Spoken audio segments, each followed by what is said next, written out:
Welcome back for another episode of Out of the Fog. I'm your host, Lynn Hammond. We have a great show for you tonight. First of all, a 14-year-old race car driver. Cullen O'Connor will be here to tell us all about it. Next, Greg O'Grady with the Newfoundland and Labrador Stuttering Association. And finally, the sweetest little girl. Abby and her mom, Staci, will be here to discuss childhood leukemia and Canadian Blood Services. Join us after these messages. You're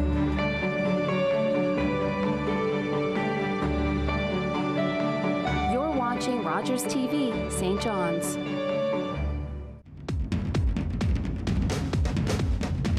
Hey everybody, what's up? It's your boy DC, and I am the Thursday night host of St. John's local tradition, Out of the Fog. You know, local matters here on the show, and from arts and business, not-for-profit, anybody doing anything great to make our province a more rewarding place to live and work. It all happens right here in the studio. So join me and my boy DJ Slim Macho every Thursday night for Out of the Fog.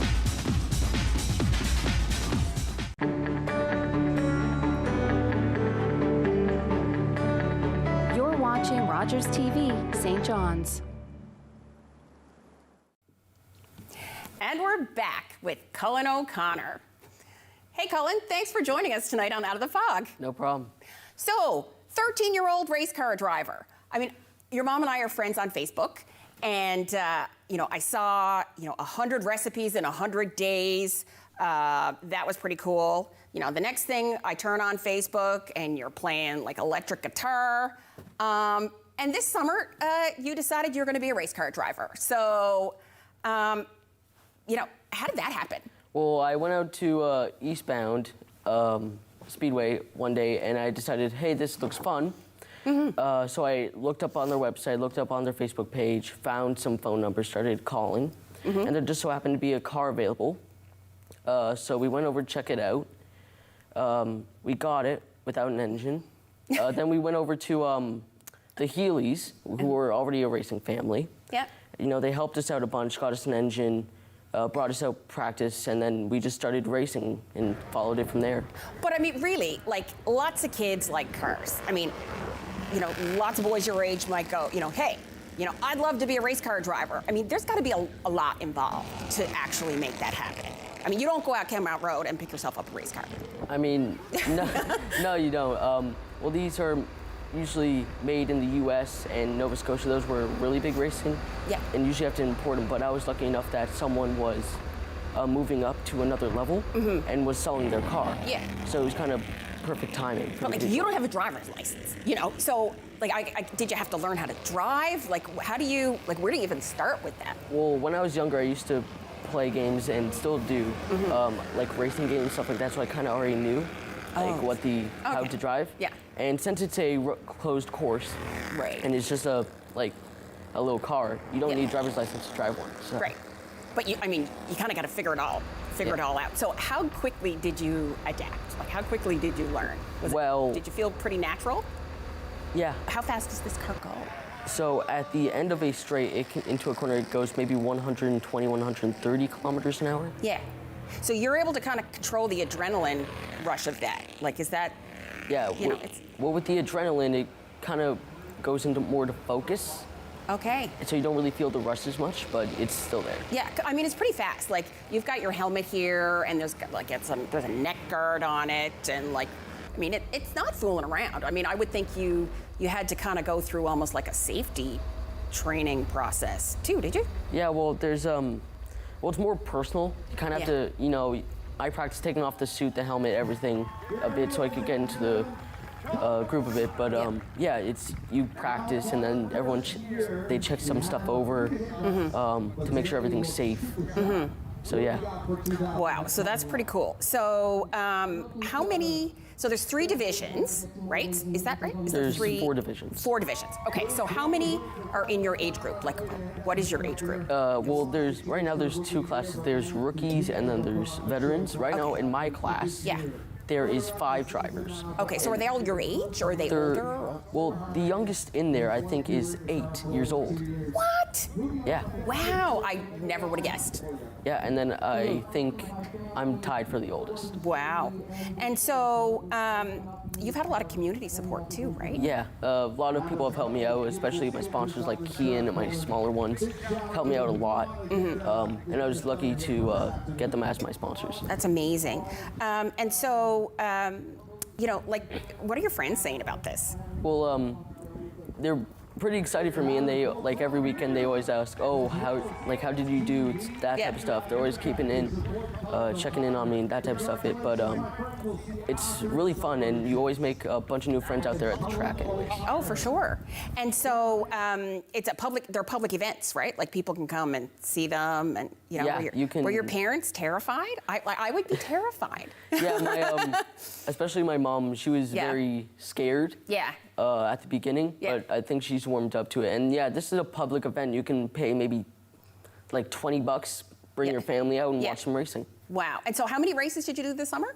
This summer I've done about 15, but I joined halfway. It was through the halfway. season. Yeah. So I mean, you were among the top rookie drivers. I think your mom was saying you kind of finished in like first or second for all your races. Every single race that I have done, I've finished like first or second. Wow. And so what do you do this winter now? I mean, the track is closed, I would think, or you know.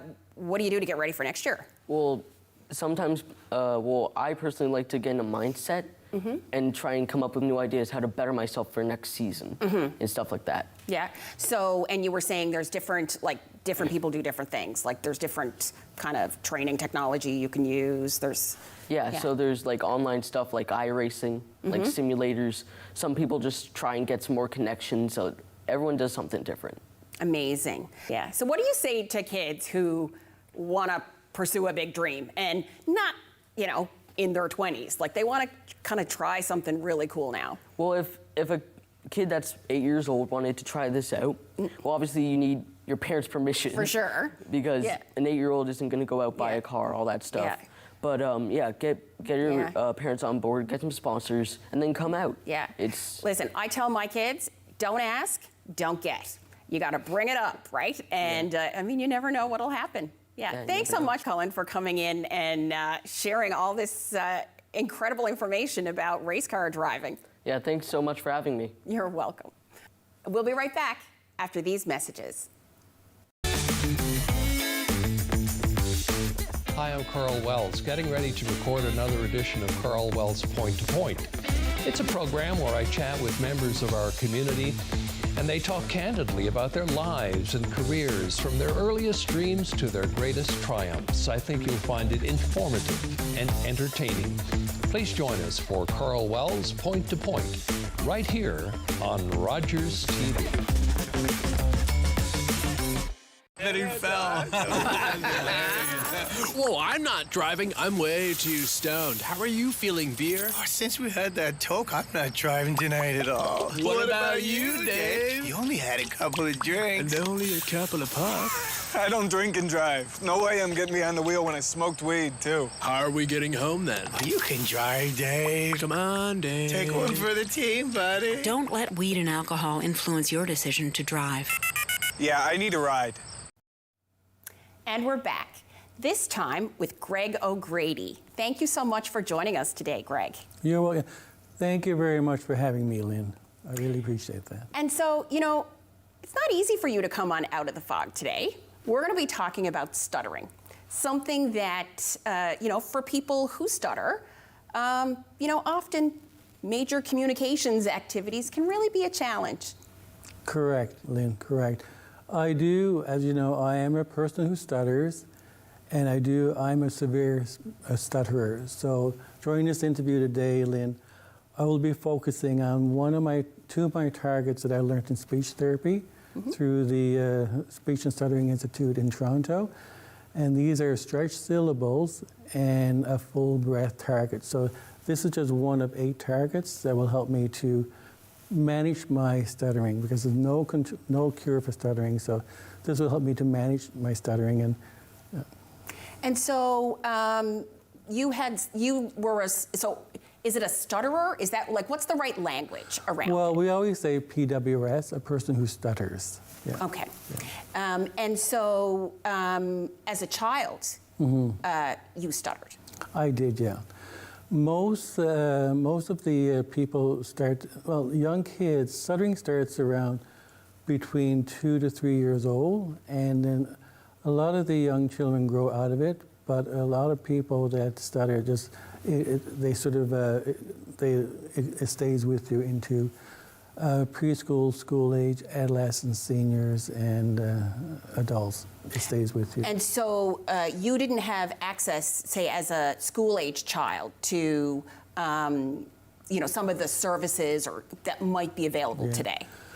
I was born in Gander, and I have 3 other brothers that stutters. My father used to stutter. And back then, we had no supports or services or treatment for people who stuttered back then. Yeah.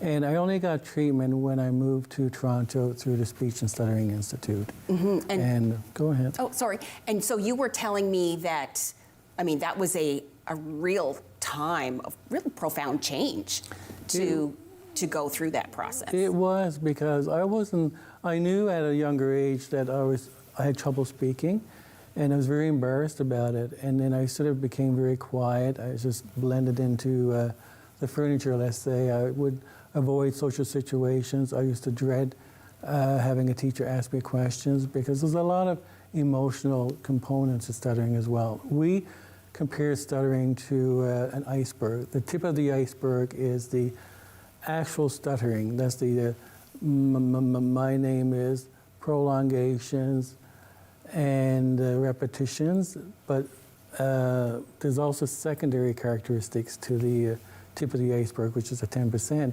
and that's stomping up the feet to get the words out, eye blinking, hitting a knee. So this is second characteristics. But the 90% of the iceberg, the stutter, is the emotional component.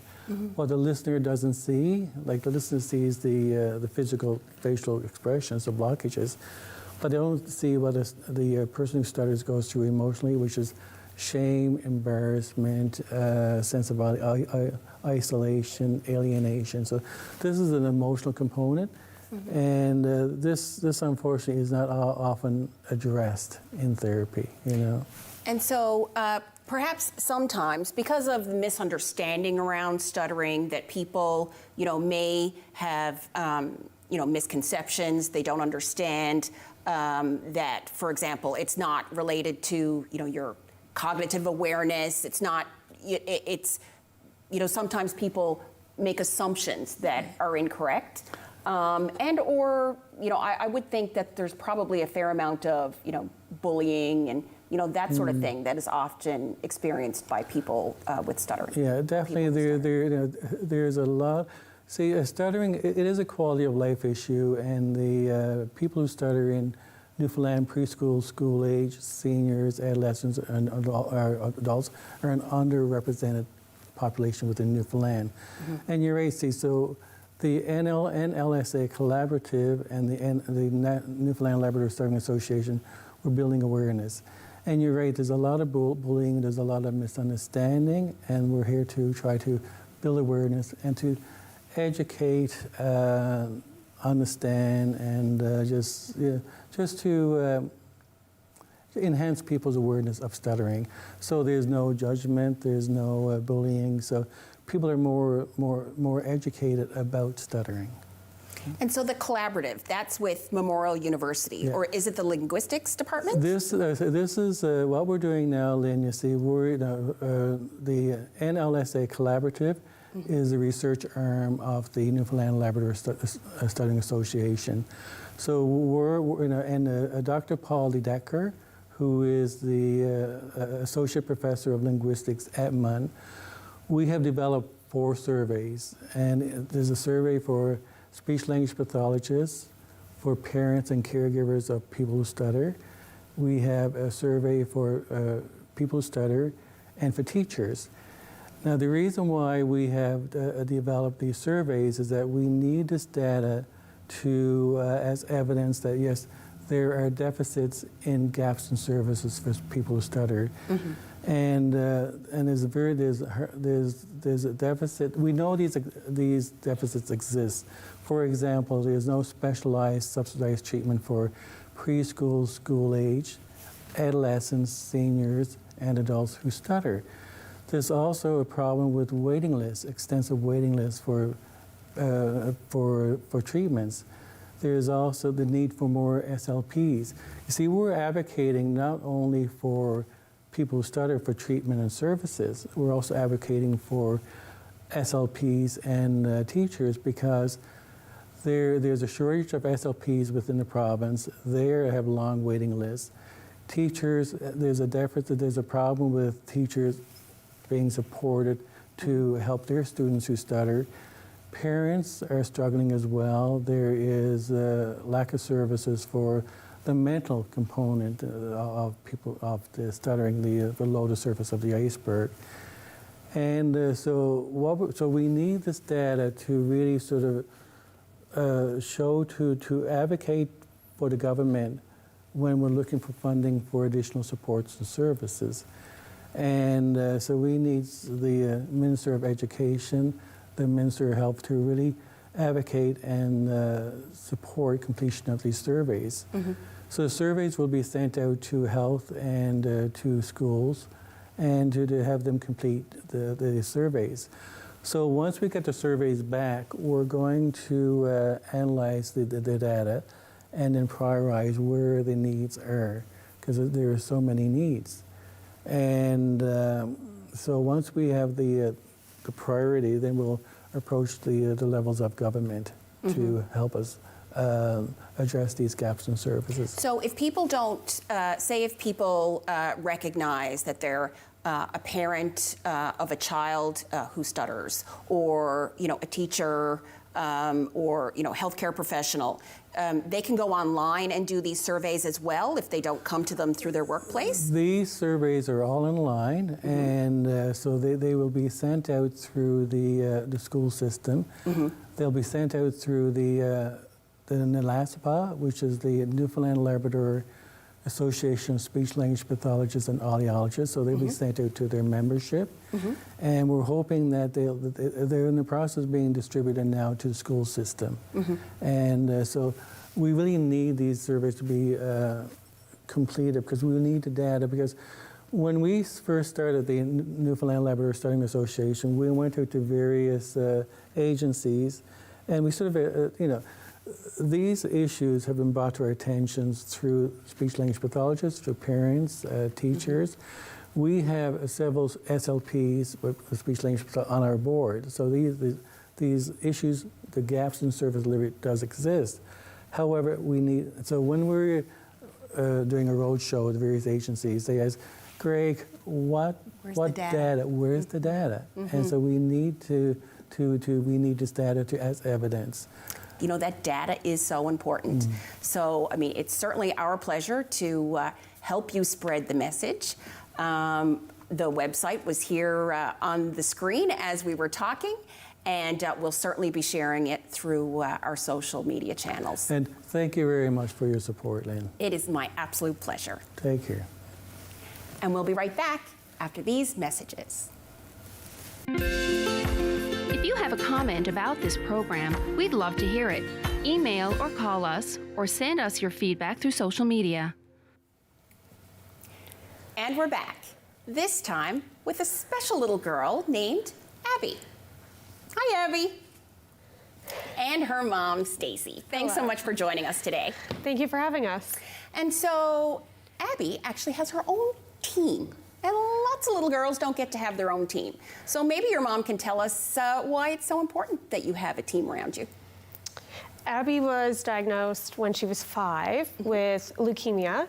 So we've had a lot of people rally behind us to make her a team who show up when we need them to, support us, help us fundraise for different events.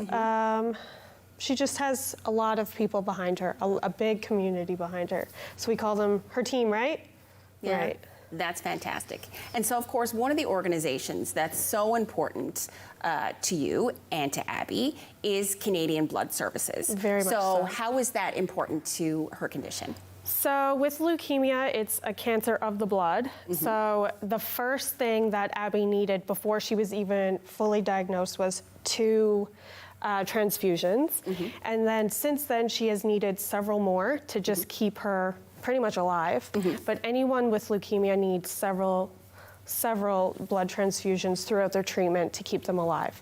So we have taken it upon ourselves to be very big advocates for this. So myself and her dad, we both donate. I can no longer donate because I had a little bit of an episode, but I can no longer donate, but we encourage anyone who's eligible to donate to get out there and do it. Some people might not know if they're eligible to donate blood or not, and they might think it's a really big deal. So can you share some information with us for people who haven't donated before? There is a questionnaire that you can follow like guidelines on to see whether or not you can. I mean, there's several different reasons stopping people from being able to donate to be eligible. There are, and it's like jumping through hoops, but if you go to blood.ca, the questionnaire should be there, and you can pretty much guide yourself through if you can or if you can't. Okay, so you can kind of screen at home. Yeah. Like, it's not like you have to go there and then get turned away. It's and you can even be eligible through that questionnaire and then get there and might not be able to.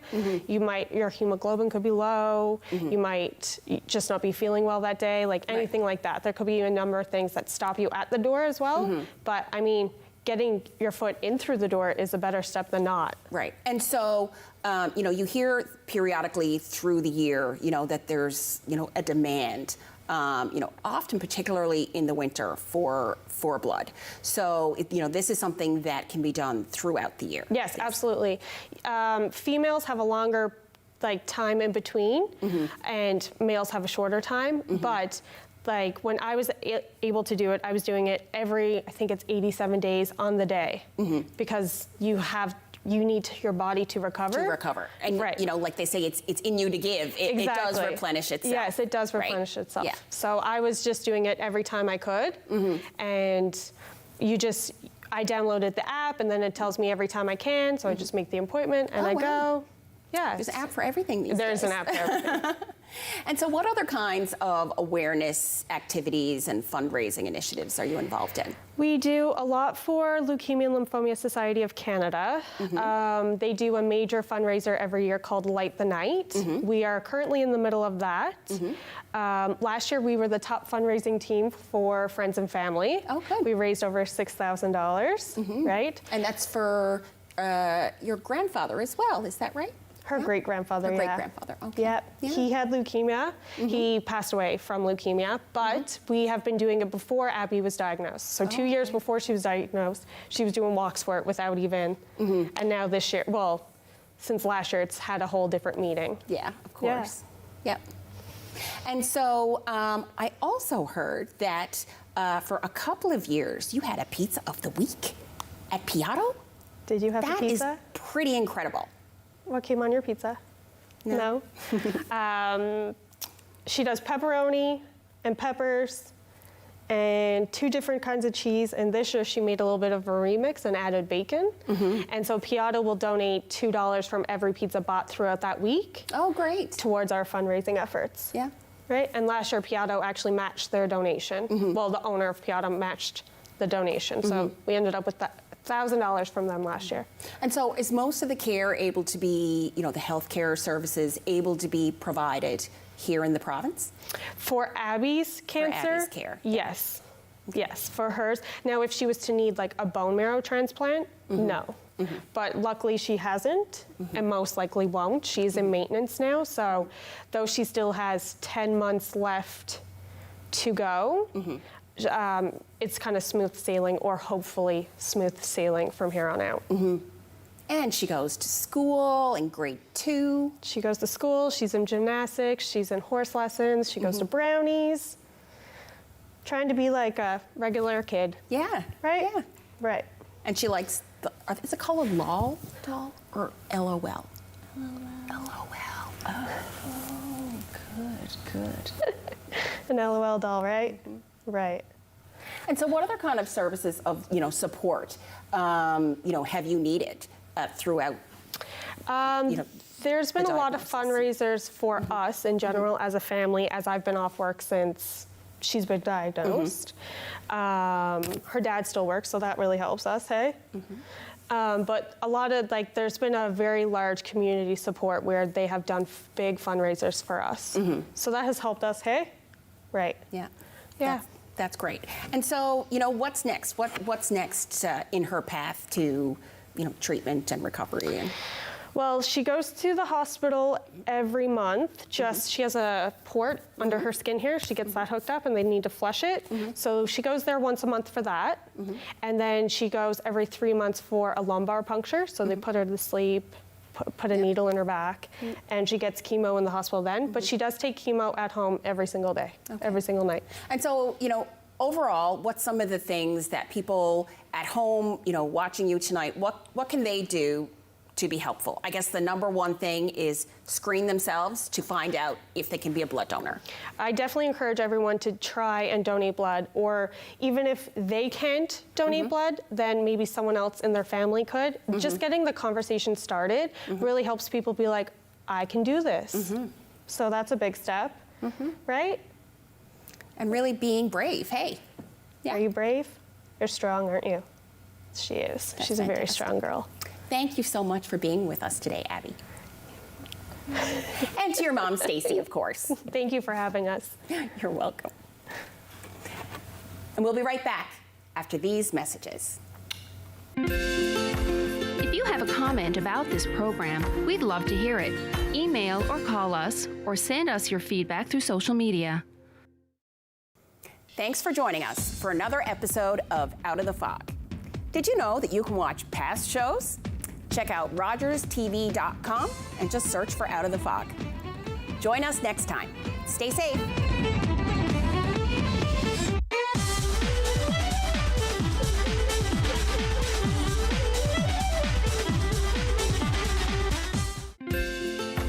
If you have a comment about this program,